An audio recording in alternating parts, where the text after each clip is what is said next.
नमस्कार, मैं हूं प्रकाश श्रीवास्तव। हमारे खास कार्यक्रम पूरा सच में आपका स्वागत है। और खबरों की दुनिया में पूरा सच बहुत जरूरी होता है, क्योंकि झूठ से भी खतरनाक होता है अधूरा सच, और उसी तरह खतरनाक होती है अधूरी खबर। इसलिए हर खबर का पूरा सच हम आपको बताएंगे, वो भी तथ्यों, तर्कों और सबूतों के साथ। तो आइए बिना देर किए देखते हैं पूरा सच।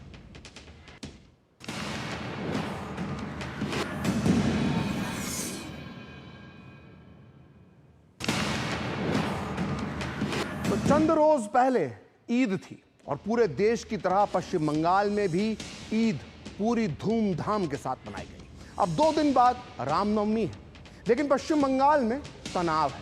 पूरे हर्षोल्लास से ईद मनाने वाली बंगाल की मुख्यमंत्री ममता बनर्जी के तेवर रामनवमी आने से पहले सख्त हो गए। पहले तो उनकी पुलिस ने रामनवमी पर हिंदू संगठनों की शोभा यात्रा को परमिशन नहीं दी, लेकिन कलकत्ता हाई कोर्ट ने ममता की पुलिस की तानाशाही जो फैसला लिया था उस पर रोक लगा दी। लेकिन बड़ा सवाल यह है कि क्या बंगाल में हिंदुओं को अपने त्योहार पर धार्मिक यात्राएं निकालने के लिए क्या अब कोर्ट से गुहार लगानी पड़ेगी? क्या राज्य सरकार उन्हें एक शोभा यात्रा तक निकालने की अनुमति नहीं दे सकती है? इसलिए आज पूरा सच में हम करेंगे ये बात कि रामनवमी से दूरी क्या है ममता की मजबूरी, रामनवमी की तैयारी ममता को क्यों है तनाव भारी, रामनवमी पर परेशान दीदी दूसरों पर क्यों है मेहरबान। तो देखते हैं पूरा सच पूरे विस्तार के साथ। तो हिंदुओं को रामनवमी की शोभा यात्रा निकालने से रोकने के लिए मुख्यमंत्री ममता बनर्जी ने ढेर सारी कोशिशें की थी, लेकिन ममता बनर्जी की सरकार के मंसूबों पर कलकत्ता हाईकोर्ट ने पानी फेर दिया है। हाईकोर्ट ने ममता सरकार को जोर का झटका देते हुए हिंदू संगठन अंजनी पुत्र सेना को हावड़ा में रामनवमी की रैली निकालने की अनुमति दे दी है। हालांकि ये जुलूस शांतिपूर्ण तरीके से निकले, इसके लिए कोर्ट ने कुछ शर्तें भी लगाई हैं। अब ये जुलूस 6 अप्रैल को नरसिंह मंदिर से शुरू होकर हावड़ा मैदान में जाकर खत्म होगा। आपको बता दें कि इससे पहले कलकत्ता पुलिस ने अंजनी पुत्र सेना को शोभा यात्रा की अनुमति देने से इनकार कर दिया था, जिसके बाद बीजेपी और कई हिंदू संगठनों ने इसका विरोध किया था।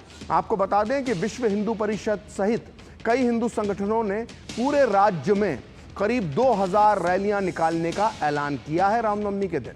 बीजेपी का दावा है कि करीब 1.5 करोड़ हिंदू रामनवमी की शोभा यात्राओं में पश्चिम बंगाल में शामिल होंगे।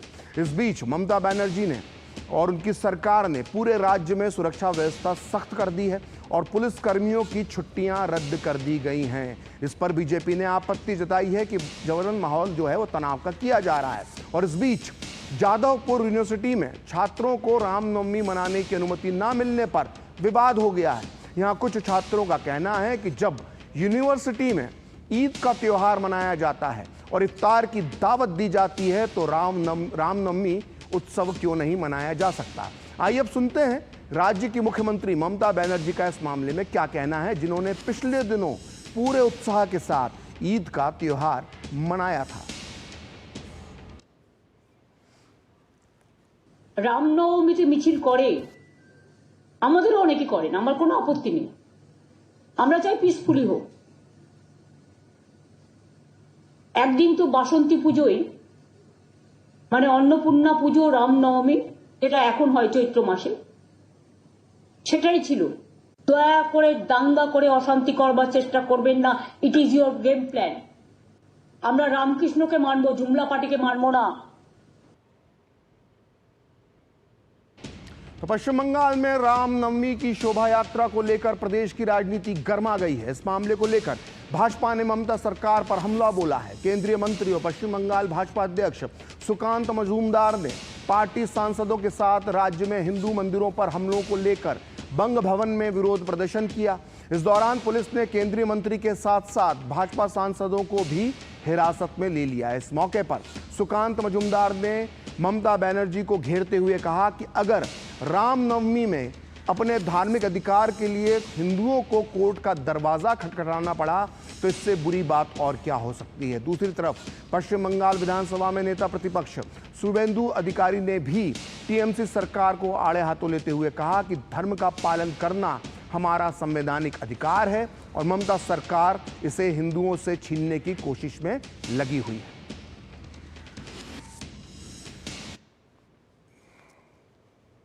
कि ममता बनर्जी की रहते हुए, पश्चिम बंगाल की सरकार की रहते हुए जिस तरीके से मालदा, मुर्शिदाबाद, साउथ 24 परगना एक के बाद एक घटनाएं घट रही है, हिंदुओं के ऊपर आक्रमण हो रहे हैं, हिंदुओं के मंदिर तोड़े जा रहे हैं और रामनवमी नहीं करने दिया जा रहा है। बहुत जगह पे परमिशन नहीं दिया। आप जानते हैं हावड़ा में परमिशन नहीं दिया गया। तो ऐसी जो घटना घट रही है और बांग्लादेश जैसा स्थिति पश्चिम बंगाल में बनाने की कोशिश ममता बनर्जी और उनकी पार्टी कर रही है, इसके खिलाफ हमारा ये आंदोलन था। आर्टिकल 25 से 28 देख लीजिए। हमारी रिलीजियस परफॉर्मेंस करने का पूरा अधिकार है, छीनने का कोशिश कर रहा है ममता पुलिस। इसलिए हाईकोर्ट जो verdict दिया है विद इन कॉन्स्टिट्यूशन दिया है। I personally as a leader of opposition I welcome this verdict। तो इस बीच रामनवमी शोभा यात्रा को लेकर ममता सरकार की पाबंदियों पर कई हिंदू संगठन भी सामने आए हैं। खासतौर पर विश्व हिंदू परिषद, दुर्गा वाहिनी और अंजनी पुत्र सेना के मुताबिक हिंदुओं के त्योहारों में अड़ंगा डालना टीएमसी सरकार की आदत बन गई है, ऐसा आरोप इन्होंने लगाया है। साथ ही इन संगठनों ने ममता सरकार पर यह आरोप लगाया है कि ईद और मुहर्रम पर इनकी सारी व्यवस्था दुरुस्त होती है, लेकिन हिंदुओं के त्योहार पर ही इन्हें माहौल बिगाड़ने का डर सताता है। तैयारी विगत 12-13 वर्षों से हमारी जैसे तैयारी होती है, वही तैयारी हमारी साल भी है। लेकिन दुर्भाग्य है कि पश्चिम बंगाल की सरकार को भगवान श्री राम शब्द से ही ऐसी उनको एलर्जी हो गई है कि प्रत्येक बार आज 2 वर्षों से लगातार हम लोगों को हाईकोर्ट की तरफ जाना पड़ रहा है। मुहर्रम, ईद, बकरीद मनाने के लिए क्या रूट चेंज होते हैं? तो हिंदू के पर्वों के लिए रूट क्यों चेंज हो? अभी कुछ दिन पहले ईद का त्यौहार गया, उसमें भी जीटी रोड, फरसा रोड सब जगह बैठ के नमाजें पढ़ी गई, कहीं भी कोई असुविधा नहीं हुई, किसी एक आम जन को असुविधा नहीं हुई। लेकिन जैसे ही रामनवमी की त्यौहार आती है, प्रशासन को असुविधाएं होने लगती हैं। श्री राम से कैसा उनको बैर है, हम ये नहीं समझ पा रहे हैं। तो अभी चंद रोज पहले ईद थी, पश्चिम बंगाल में भी ईद मनाई गई। यहां कोई रोक टोक नहीं थी। यहां तक कि ममता बनर्जी भी ईद मनाने के लिए कोलकाता रेड रोज जो इलाका है वहां पर पहुंची थी। आप इस वक्त अपने टीवी स्क्रीन पर रेड रोज इलाके की ये तस्वीरें देख सकते हैं। आप खुद अपनी आंखों से बहुत ध्यान से देख सकते हैं कि यहां किस तरह से ईद मनाई गई थी। ईद मनाने वाले नमाजी सड़कों पर मौजूद थे और बड़े ही आराम से सड़कों पर नमाज भी पढ़ रहे थे। कोई रोक टोक नहीं, कोई पुलिस वाला नहीं, किसी तरह की बदइंतजामी नहीं, पुलिस वाले किसी को नहीं रोक रहे हैं, सब कुछ आराम से चल रहा था। ममता ने ईद के मौके पर लंबी चौड़ी तकरीर भी दी थी, बड़ी विवादित तकरीर थी वो। वहीं रामनवमी के जुलूस पर ममता दीदी का हिंदुओं से कहना है कि आप भी जुलूस निकाल सकते हैं, लेकिन आपको पुलिस की पाबंदियों का पालन करना चाहिए और दूसरे इलाकों में जाकर दिक्कत पैदा नहीं करना चाहिए। अब सवाल उठता है कि क्या दीदी के बंगाल में सड़कों पर पुलिस की पाबंदी सिर्फ रामनवमी के जुलूस के लिए ही होती है? क्या सड़कों पर यह पाबंदी किसी दूसरे मजहब के त्योहार पर लागू क्यों नहीं होती हैं? और ये तस्वीरें चीख चीख कर गवाही दे रही हैं कि आखिर पश्चिम बंगाल में चल क्या रहा है।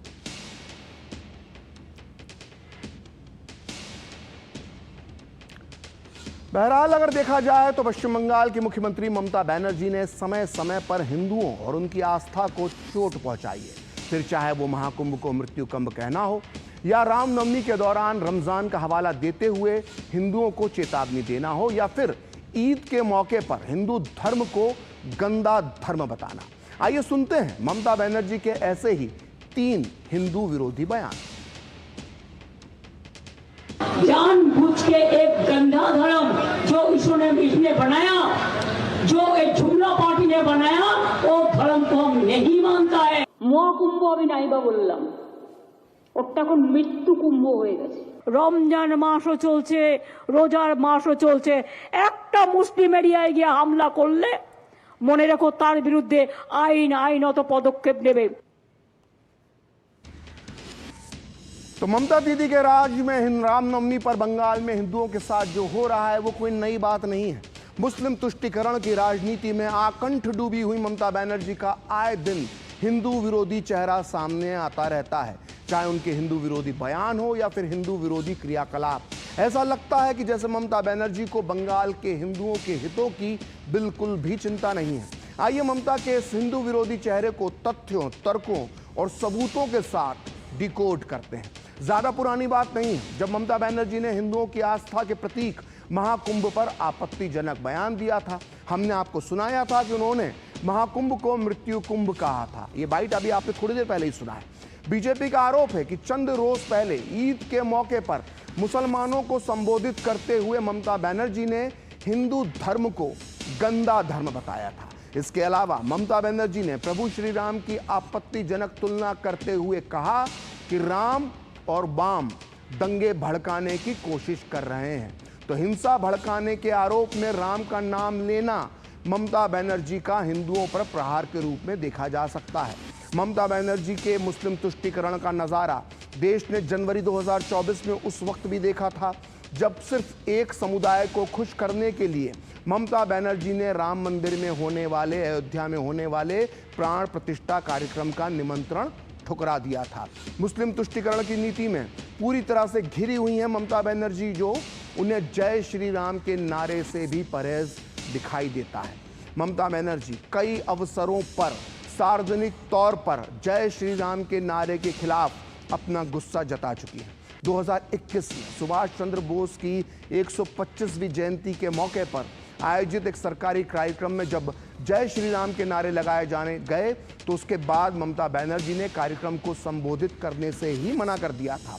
पश्चिम बंगाल में ममता की पुलिस ने 2020 में कोलकाता में 44वें अंतर्राष्ट्रीय पुस्तक मेले में बांटी जा रही पवित्र हनुमान चालीसा पर रोक लगा दी थी।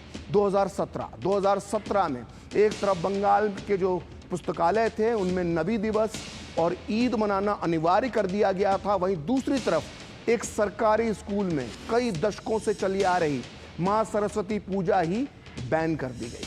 2017 की शुरुआत में हावड़ा जिले के कुछ छात्रों को जो केवल अपने स्कूल में सरस्वती पूजा मनाना चाहते थे, उसका आयोजन करना चाहते थे, ममता पुलिस ने उन्हें सड़कों पर पीटा था।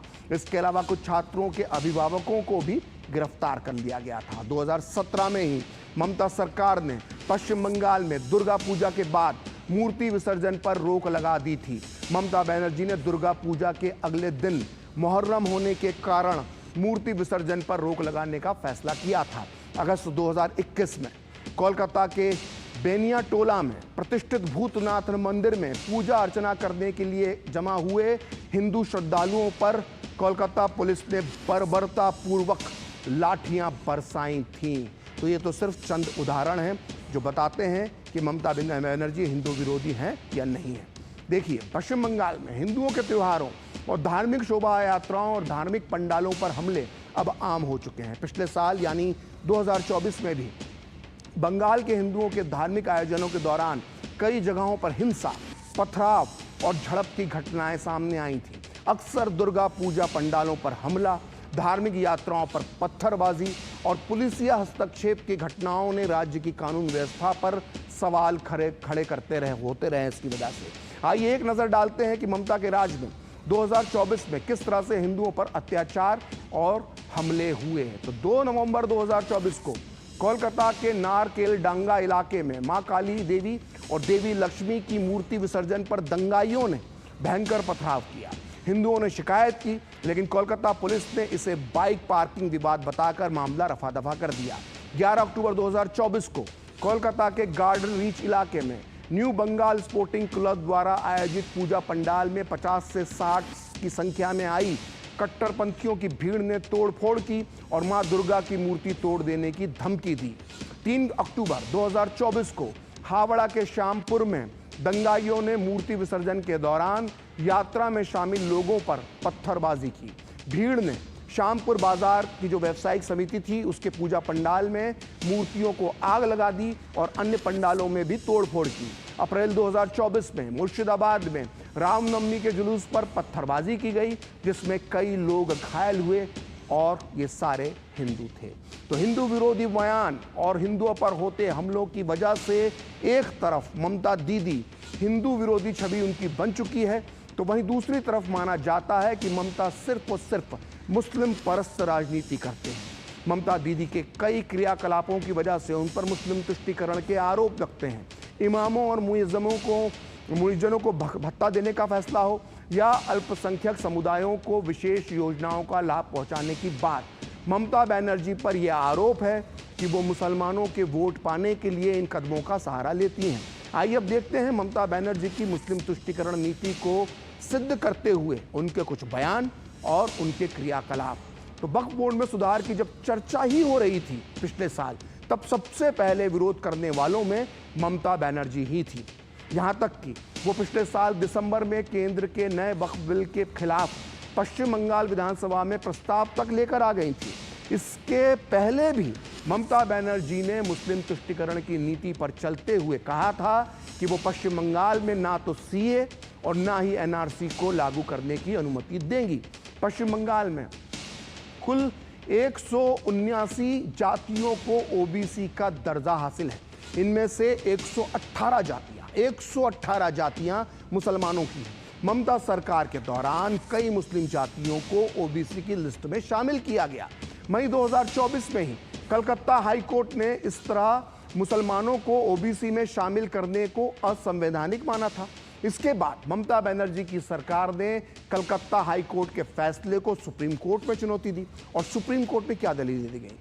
सुप्रीम कोर्ट में ममता सरकार की तरफ से यह दलील दी गई कि क्या अदालत राज्य चलाना चाहती है। ममता सरकार की तरफ से सुप्रीम कोर्ट में यह भी दलील दी गई कि यह सब इसलिए हो रहा है क्योंकि ये सब मुसलमान हैं। सोचिए, इस तरह की दलीलें ममता सरकार सुप्रीम कोर्ट में देती है। इसके अलावा बंगाल की आर्थिक हालात खराब होने के बाद भी ममता दीदी ने इमामों को 3,000 रुपए और मुएज्जिनों को प्रति माह हर महीने 1,500 रुपए का भत्ता देने का ऐलान किया। अब ममता के बयानों की बात करते हैं। साल 2023 में रमजान के दौरान हावड़ा में रामनवमी जुलूस पर मुस्लिम इलाके में हमला हुआ था। उस समय ममता बनर्जी ने कहा था कि रमजान का महीना चल रहा है और इस महीने में मुसलमान कोई गलत काम नहीं करते, सीधे क्लीन चिट दे दी थी। 2017 में ममता ने कहा था कि हर रोहिंग्या मुसलमान आतंकी नहीं है, उन्हें वापस नहीं भेजा जाना चाहिए।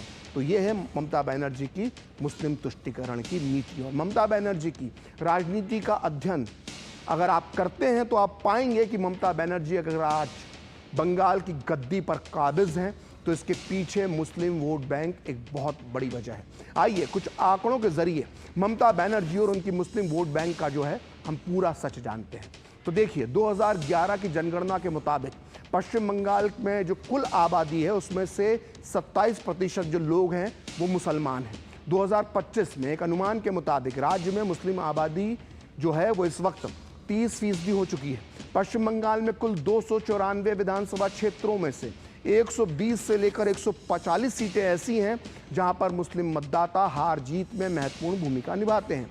इनमें से 46 विधानसभा सीटें तो ऐसी हैं जहां पर मुस्लिम वोटर की संख्या 50% से भी ज़्यादा है। वहीं 16 से 20 सीटें ऐसी हैं जहां पर मुसलमानों की आबादी 40% से ज़्यादा है, जबकि 30 से 35 सीटों पर मुस्लिम आबादी 30% से ज़्यादा है और 50 सीटों पर मुस्लिम 25% से अधिक हैं। यानी तकरीबन पिछले विधानसभा चुनाव के अगर परिणाम की हम बात करें तो इन 100 से 120 सीटों पर टीएमसी को बहुत कामयाबी मिली थी। और लोक नीति CSDS के एक सर्वे के मुताबिक, जो चुनावों के बाद सर्वे होता है, तो 2021 के विधानसभा चुनाव में करीब इस सर्वे के मुताबिक 75% 75% मुस्लिम मतदाताओं ने ममता बनर्जी की टीएमसी के पक्ष में मतदान किया था। मुस्लिम कोर वोटर है बीजेपी टीएमसी का, शायद इसलिए ममता इतना तुष्टीकरण करती हैं। और इस बीच बीजेपी ने पश्चिम बंगाल की मुख्यमंत्री ममता बनर्जी से इस्तीफे की मांग की है। बीजेपी प्रवक्ता संबित पात्रा ने कहा कि ममता बनर्जी को सत्ता में रहने का कोई अधिकार नहीं है। अगर उनके अंदर जरा भी जिम्मेदारी का एहसास बचा हुआ है तो उन्हें अपने पद को छोड़ देना चाहिए। Banerjee has no right to stay in power now. Mamata Banerjee को कुर्सी छोड़ना होगा। ममता बनर्जी को रेजिग्नेशन देना ही होगा। वो ह्यूमैनिटेरियज्म की बात करती है, मानविकता की बात करती है, मां माटी मानुष की बात करती है।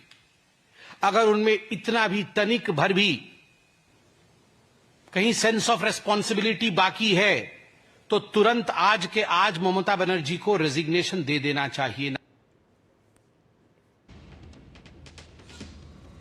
तो ममता बनर्जी बंगाल में मुसलमानों को खुश रखने के लिए वो सब करती हैं जो देश के किसी दूसरे राज्य में नहीं किया जाता, और इसकी वजह है बंगाल में तेजी से बढ़ती जा रही मुस्लिम आबादी।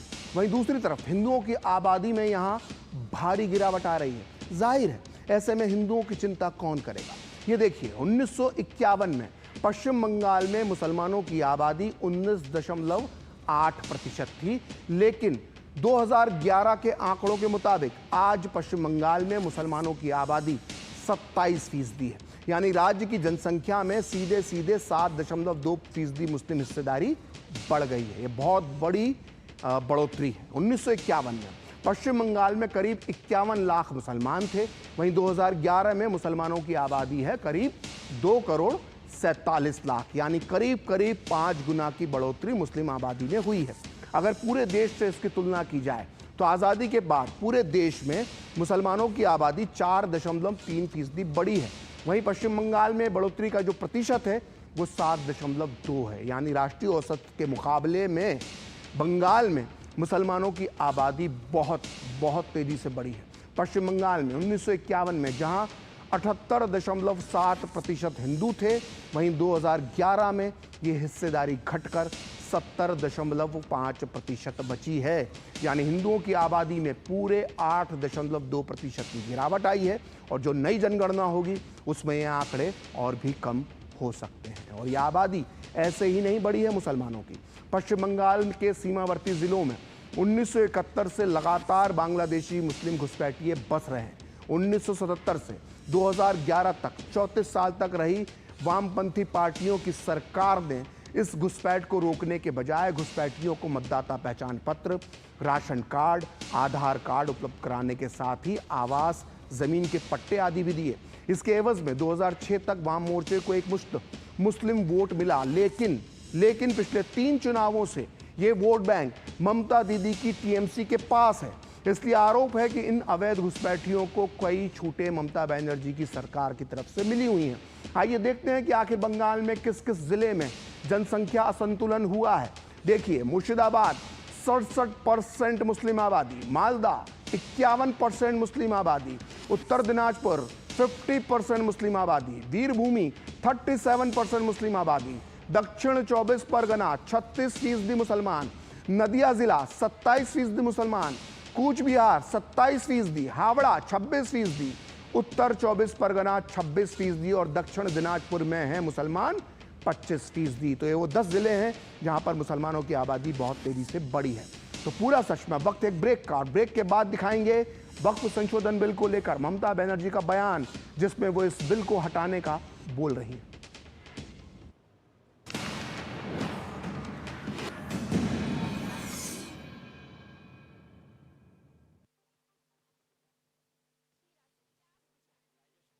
बस शरीर में नमक पानी का बैलेंस बनाए।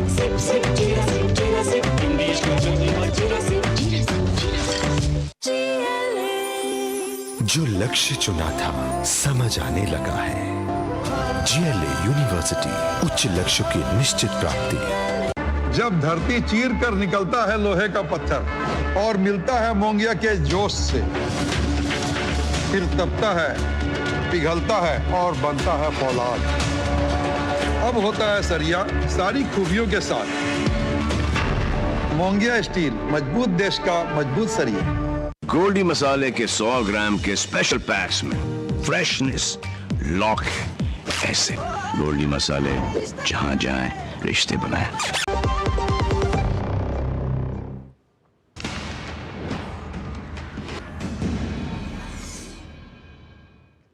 तो ब्रेक के बाद पूरा सच में आपका फिर से स्वागत है। और आखिरकार वक्फ संशोधन विधेयक संसद से पारित हो गया है। पहले लोकसभा और उसके बाद राज्यसभा से इसको मंजूरी मिल गई है। हालांकि अभी भी ममता बनर्जी इसे केंद्र सरकार का एजेंडा बता रही हैं और कह रही हैं कि मौजूदा सरकार के हटने पर नई केंद्र सरकार जो आएगी, अगर आई तो इसे निष्प्रभावी करने के लिए संशोधन विधेयक लाएगी।